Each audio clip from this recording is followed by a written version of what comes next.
Russia sanctions Americans, including Obama. And this list kind of shows, I'll read it to you if you can't see it because of the coloring.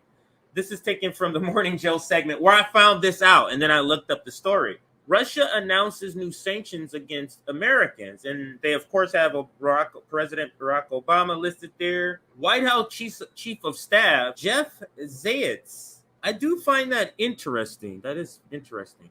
Special Counsel Jack Smith, New York AG Letitia James, Georgia Secretary of State Brad Raffensperger, Lieutenant Michael Berg, former Department of Homeland Security Secretary Jay Johnson, White House Advisor Anita Dunn, Joe Scarborough, Rachel Maddow, Brian Williams, Seth Meyers. Now, the way that liberal media, including Morning Joe and Joe Scarborough, is spinning this is that, oh, this happens to be all the people who have criticized Donald Trump. So they're trying to make a connection with these sanctions to Donald Trump, which is what they're, that's what the spin that they're trying to do right now.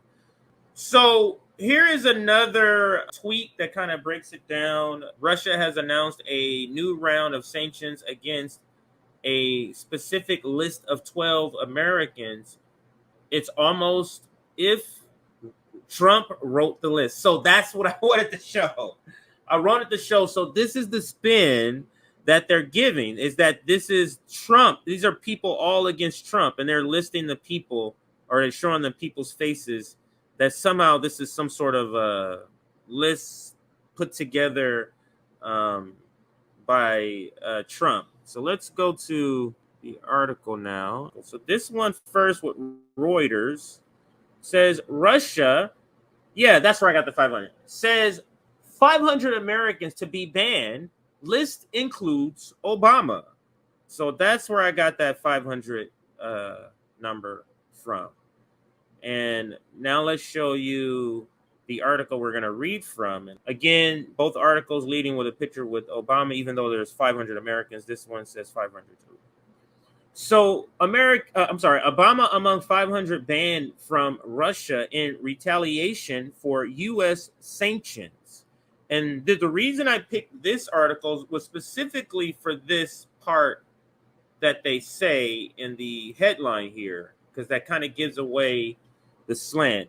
So I was curious, like, why are they giving away their slant so boldly in the headline, which is not typical sometimes.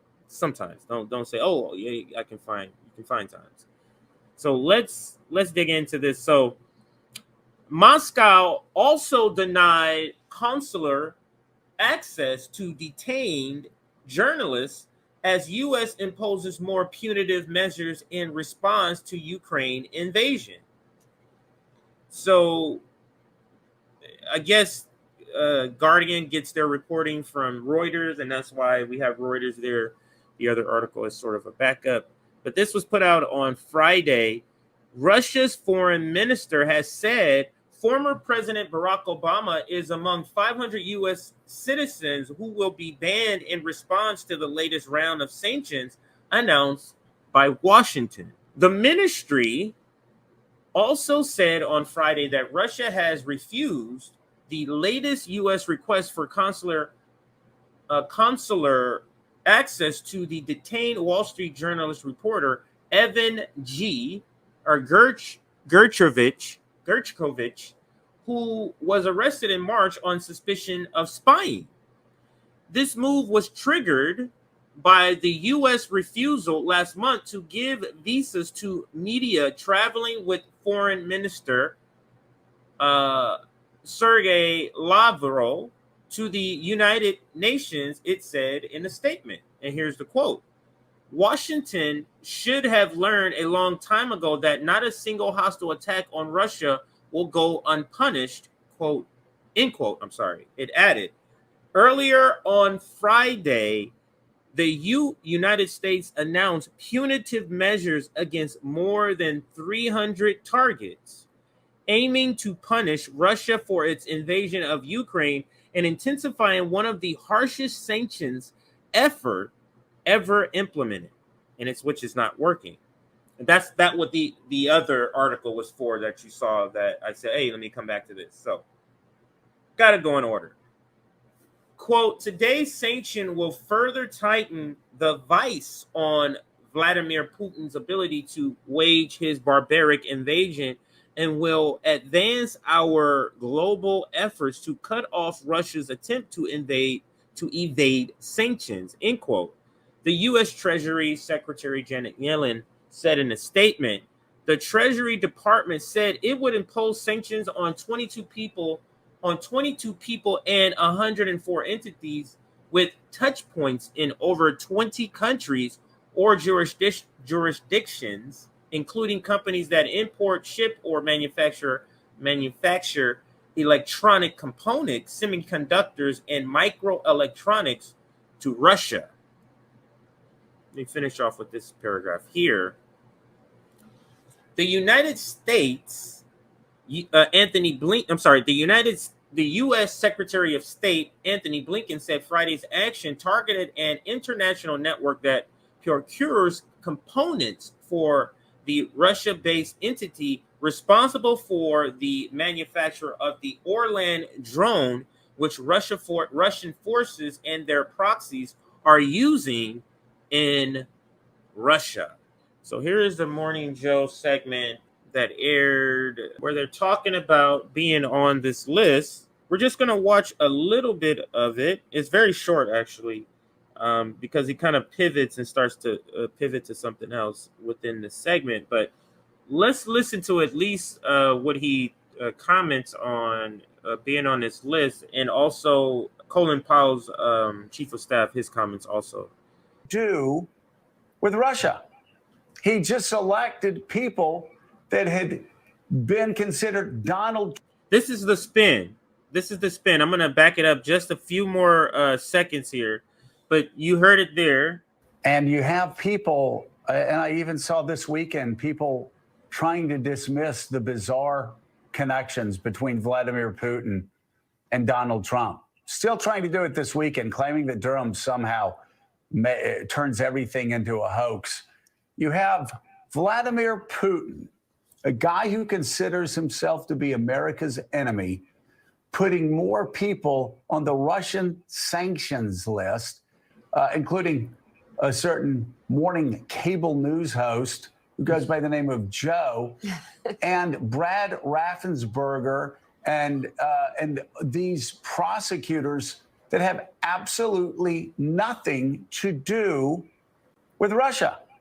He just selected people that had been considered Donald Trump's political enemies. Again, a foreign country sanctioning a Secretary of State of Georgia.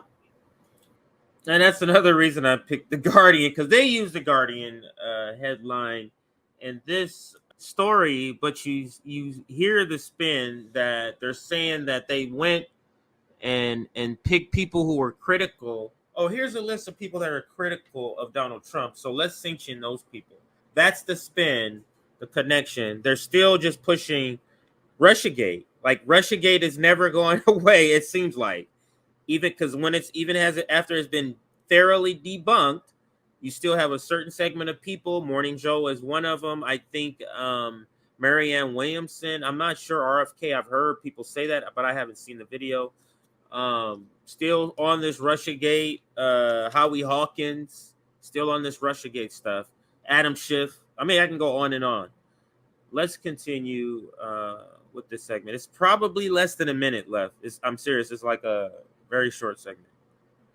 Not Georgia, the Republic, the former Soviet Republic, but actually, and Brian Williams, Rachel Maddow, Seth Meyers. I'm feeling a little left out. I mean, Brad Raffensperger. You have people who are Donald Trump's critics. Absolutely. Again, think about how bizarre this is. That Vladimir Putin, in the middle of a hot war, decides he's going to pick domestic political opponents of Donald Trump, who Donald Trump considers his opponents. I don't care what you say. This guy to the far left, and they're gonna say his name. It's Richard something. He looked. Anyway, he looks so. I don't know. I like to go with my gut. He seems like not to be who he say he is to me. seems to be, I don't know, just reading his demeanor. After a couple of segments, I'm getting a vibe that he's part of an agency, but not in the way that you guys would, not in the way that he says, oh, I used to work here, in the different way. And sanction them in Russia. How strange is that Putin Trump connection, and how much stranger can it get? Well, first of all, Joe, I want to congratulate you for making the list. And like Mika and others here, I do feel left out. It's a badge of honor for them. It's a bit of a mystery. Look, I think there's actually there's two serious sides of this. One is we still do. So what's disingenuous about this is because you're spinning it as like it's a list of when it's 500 people on there. So this has what, at most 16 people, 15, 16 people on it. 16. Let's just round it up. 20 people out of 500. So 480 of them. What's the explanation for 480 of them? You get what I'm saying? Like, it's just, it's the need to connect Russia to Trump at every angle, even if your whole Russiagate powder keg has collapsed. Do not know what is behind or at the Trump-Putin relationship. It's inexplicable on foreign policy terms. Let me just put it that way. There's something here. Remember Churchill's whole line about the Soviet Union, a mystery wrapped inside a riddle, wrapped inside an enigma. That's how I would describe that. Something just doesn't add up. The other thing is when you think about Putin's strategy on Ukraine now, what is it? It's to play for time. Things have not gone well, to say the least, over the last 16, 17 months. And what he's hoping is that Ukrainian or NATO or American resilience and staying power fades. Well, right now, if you're Vladimir Putin, what is your card in the hole here? It might be the 2024 elections, that he might just be thinking, if I can just hold out through that, there is a chance that U.S. policy will fundamentally change if Donald Trump comes back into the Oval Office, which means, among other things, more Russiagate. More Russiagate. Let's just suggesting the hope for some type of diplomatic effort might simply be pushed off by Putin. Again, hoping that this is the one thing that can save him from what is clearly a colossal strategic defeat that he's brought upon himself. Yeah, that he's brought onto himself. And you look at what he's like. This is a good description of him. That guy comes on the show when there needs to be a clear understanding of what message needs to be put out. You heard that description that he had? That's like that's not like a description like you're just talking. That's a description like I studied what I need to go out here and say. And that's why I say this guy seems like he's part of an agency. I'll just say. Donald Trump said about NATO. You look at what he said when Jonathan O'Meara asked a question in Helsinki, saying he trusted an ex-KGB agent more than he trusted Americans on intel. You go back to what he said on this show in December of 2015 when we kept pushing him about Vladimir Putin killing journalists and killing political opponents. Donald Trump said in 2015, December 2015, he said, yeah, well, America kills a lot of people too. Saying whatever he could say to defend Vladimir Putin. I mean, how much more do you need? It just layers and layers. Doesn't line up. So moving now to the debt ceiling, President Biden and House Speaker Kevin McCarthy are expected to meet. So I'm going to rewind that last part again and let them say it again. And then, because like I said, it ends there. You see them, they pivot to the debt ceiling. Oh, you go back to what he said on this show in December of 2015 when we kept pushing him about Vladimir Putin killing journalists and killing political opponents. Donald Trump said in 2015, December 2015, he said, yeah, well, America kills a lot of people too. Saying whatever he could say. Is that not true? Isn't that true? And that's another reason, and we've said this many times in many different segments, that's part of the reason, or at least I have, let me just say I said it. I don't want to make anybody else take a responsibility. I've said this many times. 15 when we kept pushing him about Vladimir Putin killing journalists and killing political opponents. Donald Trump said in 2015, December 2015, he said, yeah, well, America kills a lot of people too. And the question is that untrue? So the point I was going to make I've said in many segments that this is one of the reasons they don't like Trump. He says stuff like this. He says stuff like other countries aren't kicking in enough money in NATO. He says these things out in public, which are true, probably critiques that the establishment have of what's going on. It's just not something they want to be said out in public, especially not by the president. But that is absolutely true.